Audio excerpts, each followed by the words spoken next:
Ciao ragazzi, come va? Oggi farò un'intervista con un'amica mia che si chiama Camilla. Io non parlo italiano molto bene, ma ho deciso di fare questa interview. Andiamo. È per parlare in italiano? Eh, Vabbè. Ho vissuto in Italia 3 anni. Ho fatto la laurea in beni culturali e ho fatto anche la scuola di teatro 3 anni. Io ho vissuto a Trento, che è una città del nord d'Italia. Era una regione con molte montagne e faceva abbastanza freddo anche. Ho visto la neve per la prima volta, è stato bellissimo. E ho conosciuto molte persone di paesi diversi perché la città di Trento, l'università è internazionale, quindi ho conosciuto gente di paesi che non sapevo che neanche esistivano, quindi è stata un'esperienza molto interessante. E anche l'università è diversa, no? Funziona in modo diverso da quella brasiliana e allora è stata un'esperienza molto interessante. Differenze Brasile-Italia, ci sono un po' di differenze. La gente, secondo me, la prima differenza che si nota è che la gente, non soltanto in Italia, ma secondo me in Europa, è un po' più chiusa, sono un po' più freddi nei rapporti, quindi per chi vive in Brasile e è abituata alla gente che fa amicizia subito, questa è una delle differenze, anche se io facevo teatro lì, quindi ho fatto molti amici, però questa è una delle differenze che si vedono. E poi per l'università lì ci sono alcune differenze positive, in senso la frequenza non è obbligatoria, puoi fare l'esame quando vuoi e anche quante volte vuoi, ad esempio se hai preso un voto che non ti piace puoi rifiutarlo e fare l'esame di nuovo e questo in Brasile non c'è. Il contenuto è molto più pesante, nel senso che non è che ti chiedono un capitolo di un libro da leggere come in Brasile, ma ti chiedono da leggere 5, 6, 7, anche 10 libri per fare l'esame di una disciplina e allora l'università, dal mio punto di vista, è un po' più pesante da quello che è qua. Poi il cibo è sensazionale, cioè proprio una cosa buonissima. Tutta la cultura del cibo italiano è molto buona e molto diversa. Il cibo, quello che mi è piaciuto di più è stata la pizza, ovviamente, che ho preso a Napoli, che è una città dove la pizza in tutta Italia è la città in cui la pizza secondo me è la migliore. E poi ci sono, nella regione in cui sono stata, il cibo era anche di cultura austriaca, quindi c'erano spezie o c'erano altri piatti che erano da- della cucina austriaca, no? Il gelato è anche molto buono, la panna cotta, il cornetto, cappuccino, tutta la sorta di caffè è molto buona e anche il costo di vita le cose da comprare per mangiare così costano molto di meno e allora io credo da questo punto di vista che si vive meglio.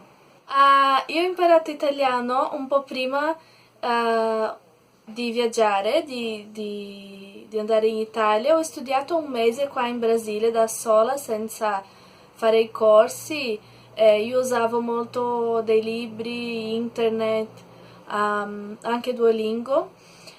Però sono arrivata lì con un livello di italiano veramente basso, cioè sapevo presentarmi, sapevo dire le cose che avevo bisogno, ma ho imparato veramente con la gente, parlando e anche all'università perché dovevo leggere tante cose e ho imparato più con la gente e all'università che con i libri. Ho fatto corso di italiano lì 2 mesi, però fare corsi per imparare le lingue non è una metodologia che mi piace molto, io preferisco parlare con la gente e imparare nel quotidiano così. È vero, loro parlano molto con le mani, anch'io parlo con le mani, ah, però c'è anche uno scherzo che si dice che questo è un italiano vivo e questo è un italiano morto. Ah, eh, quindi sì, secondo me l'italiano è una lingua molto emozionale, è una lingua molto forte, allora si deve usare le mani per parlare, per comporre tutta questa questione della forza e secondo me l'italiano è una lingua molto calda, no? Quindi loro usano le mani per parlare e a volte sembra che discutono e che stanno litigando, ma non è vero, stanno parlando normalmente e sono soltanto eccitati da qualche argomento o sono contenti, insomma, o vogliono farsi capire e per questo sembra che stanno litigando, ma non è vero. Ma Ci sono alcuni gesti, ad esempio, questo è il significato, ma che dice? Cioè, cosa stai dicendo? cosa stai dicendo?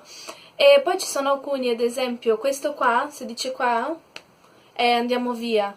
Se sei in una festa, in un contesto di questo e un italiano ti fa così, vuol dire che lui vuole andare via e questo.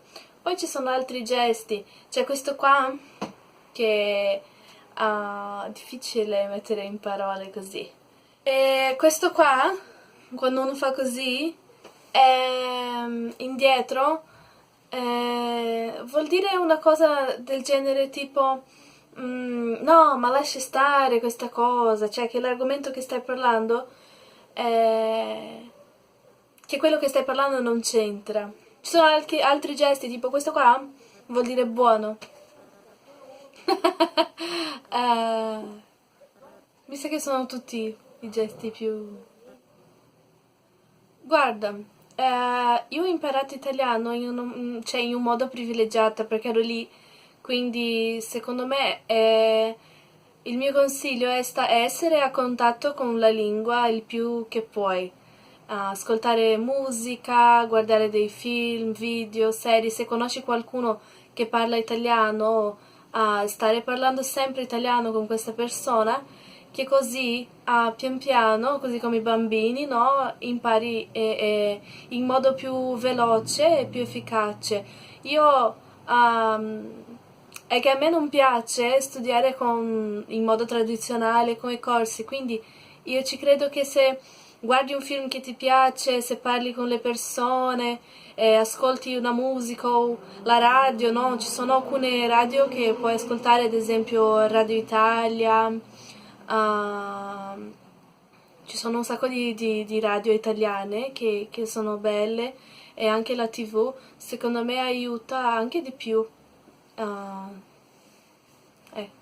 Allora, se stai studiando italiano e il tuo studio è difficile, io direi che devi prendere degli argomenti che ti piacciono, ad esempio, se ti piace la cucina, prendi le ricette, così, se ti piace lo sport, cerca di leggere delle cose dello sport, no? Se ti piacciono i film, la cultura, cerca di mettere una cosa di essere a contatto con una cosa che ti piace e così il processo diventa un po' più semplice, un po' più leggero e mentre leggi cerca di fare attenzione a prendere, a capire il senso generale delle cose e le cose che non sai impari pian piano e ripetere secondo me è il modo più efficiente. Giusto, bellissimo. Grazie mille, Camilla. Grazie.